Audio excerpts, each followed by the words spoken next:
بسم الله الرحمن الرحيم الحمد لله رب العالمين وصلى الله على سيدنا محمد النبي الأمين وعلى آله وصحبه والتابعين وبعد أيها الملأ الكريم السلام عليكم ورحمة الله وبركاته. Dans cette petite série de témoignages impartiaux qui va faire office de liminaire ou de préambule à notre série concept, nous avons décidé non pas de nous intéresser à des concepts, mais de nous intéresser à des auteurs de concepts. Et aujourd'hui, nous allons nous intéresser à une personnalité qui a été l'auteur non pas d'un concept seulement, mais d'un paradigme qui a fait beaucoup de dégâts.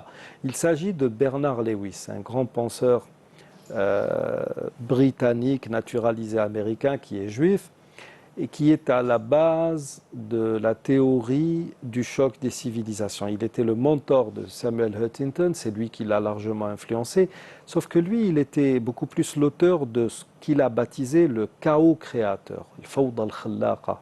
C'est ce concept qui, normalement, quand on étudie bien les choses, est à la base de ce qui a été baptisé par la suite. Et ça a donné aussi naissance à un concept, les printemps arabes, des printemps où rien ne fleurit. Ça reste des printemps. De toute manière, bon, le printemps, tout dépend où on se place. Hein. Quand vous êtes un inventeur de bombes atomiques, bien sûr, c'est le fameux champignon que vous voyez après une explosion fait office d'éclosion. Sauf que ça n'est pas quelque chose qui est largement ou beaucoup partagé par les gens. Surtout pas par les habitants d'Hiroshima, Nagasaki. En tout cas, Bernard Lewis est une personne qui a un esprit aiguisé et qui a largement influencé son temps. Quand il parle de l'islam, quand il parle du règne des musulmans à travers les Ottomans, voici ce qu'il dit dans Legacy of Islam, l'héritage de l'islam.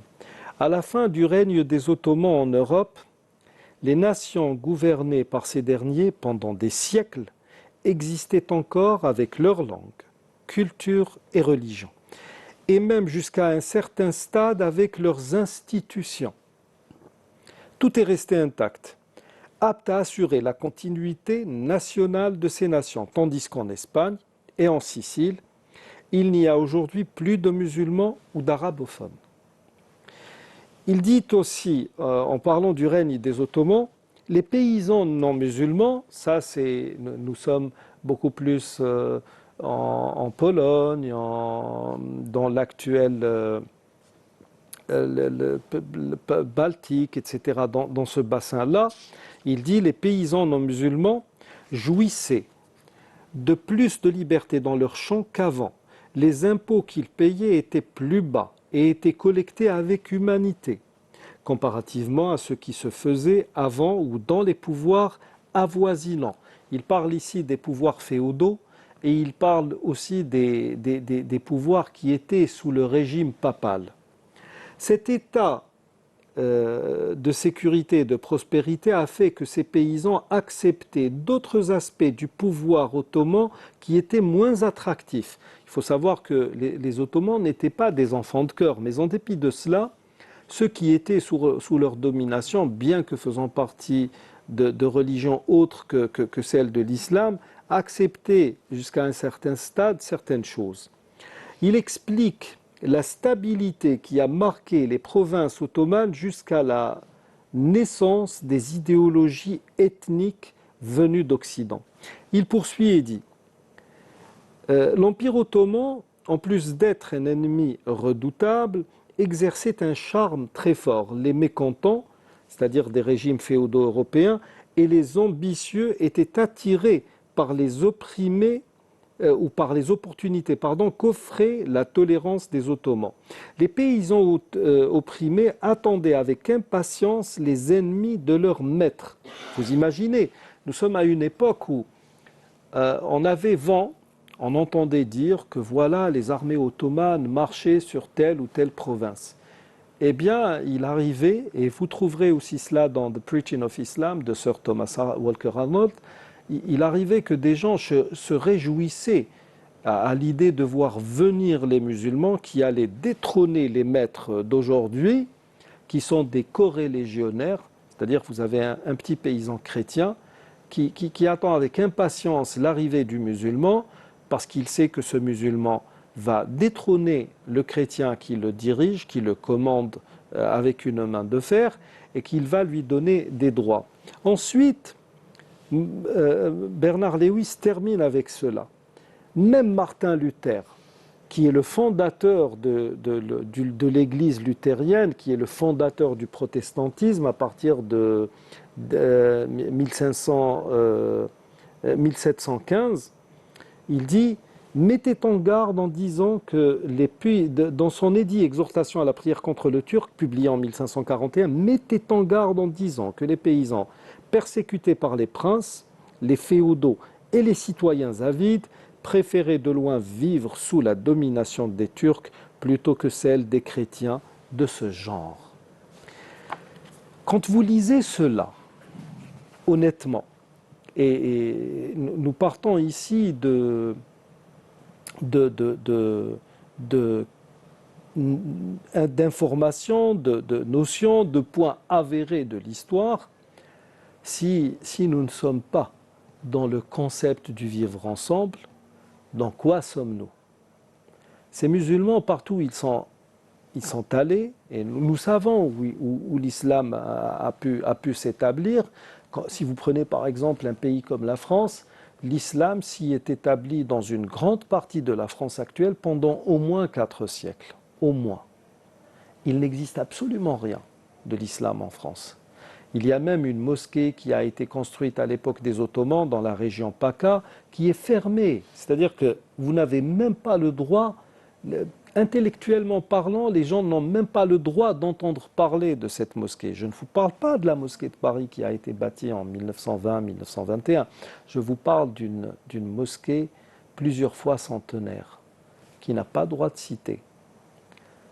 Si je devais faire une petite comparaison, 132 ans de présence française en Algérie, avec tout ce que l'Algérie a connu comme développement auparavant, et là, je ne peux laisser passer cette occasion pour répondre à un pseudo-historien français qui a écrit un livre sur l'origine de l'Afrique du Nord et qui parle de la France comme étant la puissance qui a pu donner un semblant ou créer un semblant de civilisation ou de vie citadine ici en Algérie, et que l'Algérie n'existait pas avant, que par exemple, même son nom, l'Algérie le doit à la France. Je ne peux que me retourner vers cette personnalité et poser un certain nombre de questions. Comment expliquez-vous que votre pays avait des dettes à l'égard de l'Algérie? Comment expliquez-vous que l'Algérie ait pu vous sauver d'une famine qui aurait pu causer l'extinction d'une partie non négligeable des Français? Comment expliquez-vous qu'avant 1832, qu'il y ait eu des traités avec la Norvège, la Suède, la Hollande, la Sardaigne, les États-Unis, signés au nom d'un pays qui s'appelait l'Algérie, Al-Jazair, dont les manuscrits existent jusqu'à présent. Donc, pour revenir à la comparaison, 132 ans de présence française ici en Algérie ont suffi pour pratiquement effacer de la mémoire la majeure partie de notre patrimoine, si bien que nous sommes devenus un peuple pratiquement qui, mis à part ses érudits, se réfère essentiellement à la période de la glorieuse révolution algérienne. Mais en fait, l'Algérie, elle va beaucoup plus loin dans l'histoire. Donc, si je revenais à ce qui a été dit par Bernard Lewis, qui est une référence dans son domaine, qu'on le veuille ou non, eh bien, l'islam a été porteur de cette notion de vivre ensemble, et ceci n'est pas du tout quelque chose de nouveau ou quelque chose qui a nécessité beaucoup d'efforts, vu que nous avons dans le Coran aux gens, Ya Yohannas, nous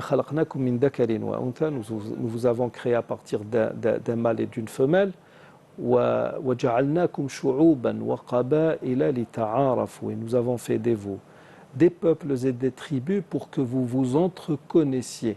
Inna akramakum indallahi atqakum. Le plus pieux auprès de Dieu, ou le plus pieux d'entre vous auprès de Dieu, est le plus pieux. Voici donc un témoignage qui en dit long sur les valeurs dont a été porteur l'islam quand il était hyper puissant. Et nous sommes à une période de l'histoire où, vu la supériorité militaire ou la puissance de feu dont jouissaient les musulmans, l'islam ou les musulmans étaient en mesure d'effacer toutes les autres religions de cette planète. Ceci sans compter sur les rivalités, par exemple, qui existent et qui ont toujours existé entre juifs et chrétiens. Donc on aurait même pu mettre ça à profit, sauf que ça n'a pas été fait parce que ça n'est pas du tout là la vocation de l'islam. Là, dans ce que dit Bernard Lewis, nous sommes face à une religion qui est porteuse, qui a toujours été porteuse d'un projet civilisationnel, un projet de société qui contente le religieux et l'irreligieux, un projet de société qui respecte celui qui se met dans cette soumission à la volonté de Dieu et qui respecte aussi celui qui refuse de le faire et qui donne à celui qui refuse de le faire matière à méditer sur ce qu'il pourrait avoir à gagner s'il venait à se mettre ou à se soumettre à la volonté de Dieu. Nous sommes donc plein pied dans un concept que nous appelons actuellement le vivre ensemble et qui fait office qui jouit d'une journée internationale où il est célébré chaque année. Nous arrivons au terme de cette émission. Je vous remercie de l'avoir suivi. Et d'ici la semaine prochaine, je vous dis astawdi'ukumullah alladhi la tadi'u wada'i'uhu. Assalamu alaykum wa rahmatullahi wa barakatuh.